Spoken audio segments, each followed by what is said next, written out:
Hey boys and girls, Ken Smith, KenSmithFishing.com. Going to give you an update. Here comes the big Stella. Going to give you an update to our Ray Roberts Texas Team Trail Tournament. Say hello, Stella. And a little bit about what I'm hearing about Rayburn. I'll be down there on Toledo and Rayburn this weekend.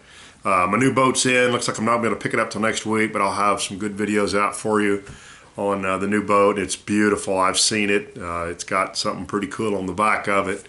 And I'll give you guys a good view of that as soon as I'm allowed to talk about that.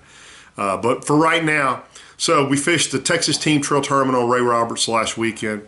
And, you know, I hate to admit this, but we kind of got what we deserved. We went up Friday. I've been sick, as you can probably tell from my voice. I've had really bad allergies.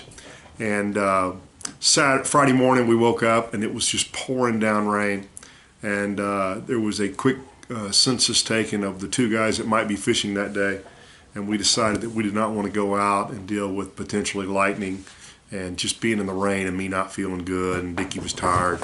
And truthfully, you know, we talked about it later. 15 years ago, we'd have been out there in our rain suits and from the crack of dawn, and we went and ate breakfast and came back and laid around, and we just basically didn't really get on the water till pretty far up in the afternoon, and that was just to go look around.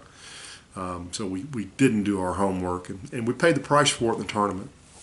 And the way we paid the price for it is we're both good fishermen. We're both good at finding fish and working through the process of finding fish. But it helps, obviously, every minute on the water you can get to do that. So we started Sunday morning. We started real shallow. And we did have one key thing happen Saturday morning that clued us into what we caught. And that was, we started shallow. We didn't know if there might be a shad spawn, but we felt like there might be some fish still around shallow. Our sense was we thought probably the spawn was over, but we didn't know that for sure, obviously not having been up there. And you know, we've been fishing much further south in Texas than Ray Roberts. So what we did was we started on a shallow bank that we've caught some fish off of before. And I threw a whopper plopper up on the bank, and the line looped around it. I was throwing it on 50-pound braid. And I just popped it one time, and a fish bowled on it. Pulled it out of there, which of course made a noise, and got it re-rigged and threw back in there, and never could get that fish to bite again. So flash forward, we spent the next couple hours dragging just kind of some little secondary points. Hi, Stella. And we caught a few fish. Dickie pulled on what we would think to be a big fish on a post-spawn spot, just some of those little beanie bushes out off a rocky point.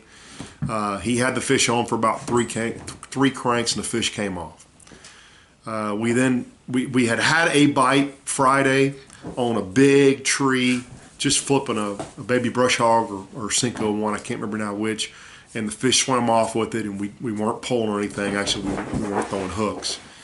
And so we had a sense that was something we knew those fish like to do, was either get in those standing or laying cedar trees or on those big trees or on the laydowns post-spawn, either around their fry or just kind of resting up. So we kind of had that in the back of our minds. Actually, we flipped on that tree and didn't get bit. And Dickie got on a little bit of a bite. I think he put 2 or 3 smaller fish in the boat around some main lake points. We saw a few fish getting caught on spinnerbait. Actually, we saw Skeeter Fowler and Brian Robinson catch a 5-6 pound fish on the spinnerbait. But that was at that point only their 5th fish, and I think we probably had maybe a small limit at that point. I then caught a nice solid 2.5 pound fish. I don't think we have on camera.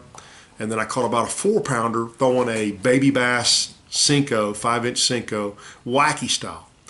And I'll tell you, I like throwing a wacky worm, especially post-spawn, because if you happen to hit anywhere around fry, mamas will just, or daddies will just crush that thing.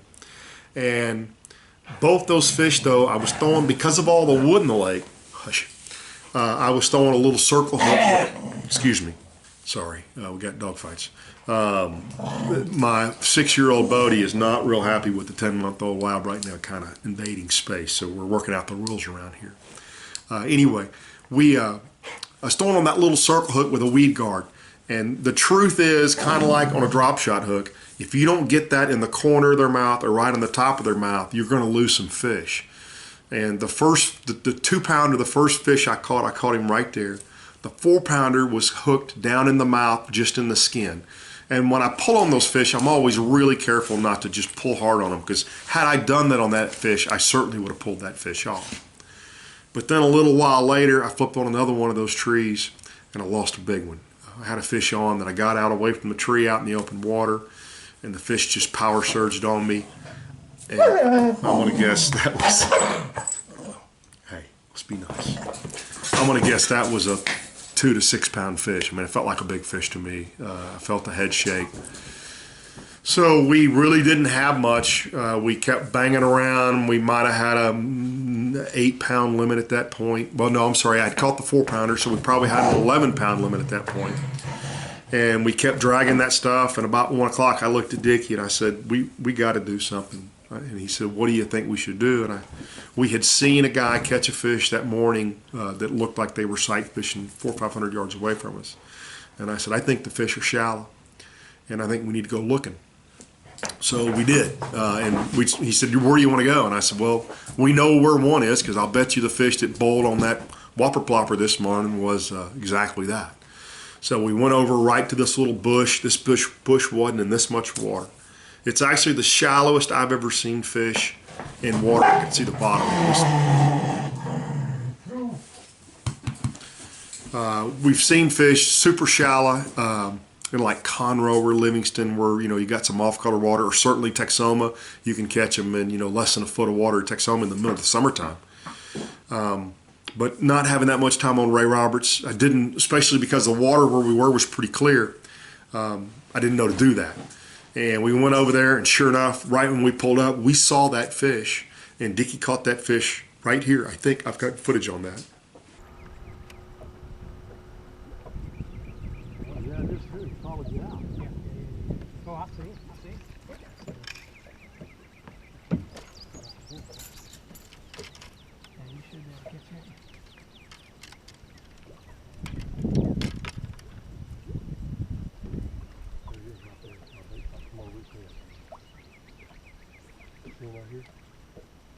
How big is it?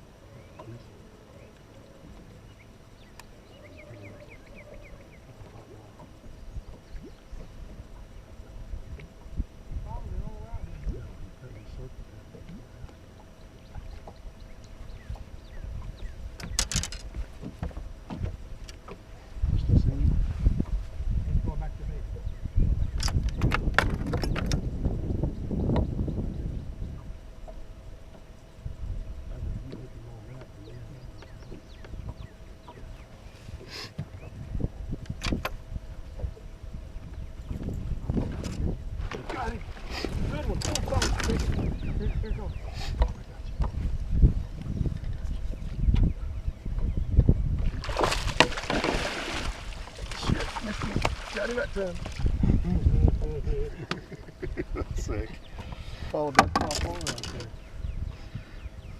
there. 4-pounder. That's the bush that fish was in before. You know it? Uh-huh. So we caught that fish. There's a lot of carp up moving around, and they look like 4, 5, and 6 pound bass. And I saw one moving around when he caught that fish, and I kind of got an eyeball on it, and I told him, I said, "I think that was a bass." And we actually saw another fish there that we went back later and caught. And basically, we just sort of banged around shallow for about the last hour and a half, catching fish, and caught 15.5 pounds. We did not cash an actual check. We were 2 places out of the money. We did cash contingency money on Ranger and Mercury. So we cashed $250 on basically no practice on a lake we hadn't been in a couple of years. And on top of that, we moved up to 8th place in Angler of the Year standing. So overall, we're happy with that finish. Oh, by the way, Dickie caught a nice catfish here. I got video of that.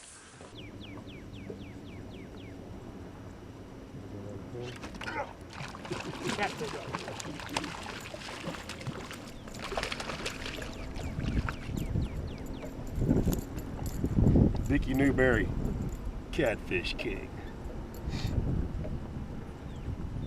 Dickie, how do you work the spinnerbait to get the catfish to eat it? Very methodical. Methodical. So catfish, I think that's on spinnerbait. But for what the practice amount or lack of practice we put in, just to kind of go fishing and in only a few hours piece together enough to beat, more than a third, 2/3 of the field, I was actually pretty pleased, and we really wanted to hold our position because with Texas Team Trail, your takeoff position in the championship, which is at Rayburn in June, is determined by your standings and angler of the year at that point. The championship actually counts double points towards angler of the year. I don't think we can catch Corey and Rusty. They got about a 50-point lead on us, and I can't imagine they'll be any lower than 20th place in the championship. So even if we win that, we probably can't catch them. But it certainly gives us a better chance to get on a spot and win the championship, which is, of course, where the big money is. So all in all, good tournament for not practicing and for being, quite frankly, lazy. And we got some nice fish catches on video for you. So those, if I haven't shown all those, I'll finish up those fish shows right here.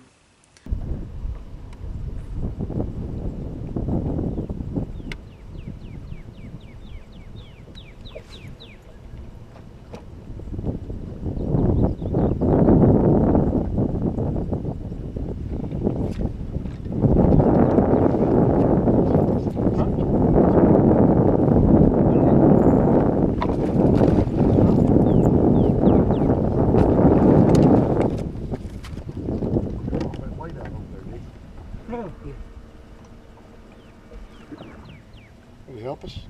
I don't think so.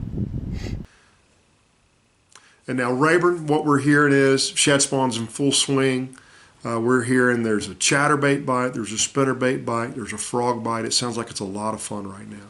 I'm going to get on the water hopefully Sunday. I'm probably going to borrow Dickie's boat and get out and fish for a few hours just to get a sense of the lake and to get you guys some footage. We're going to fish Toledo Saturday. We're going absolute cold turkey to Toledo. We haven't been on Toledo in a few weeks. Don't really know what to expect. We're going hoping that there's a shad spawn.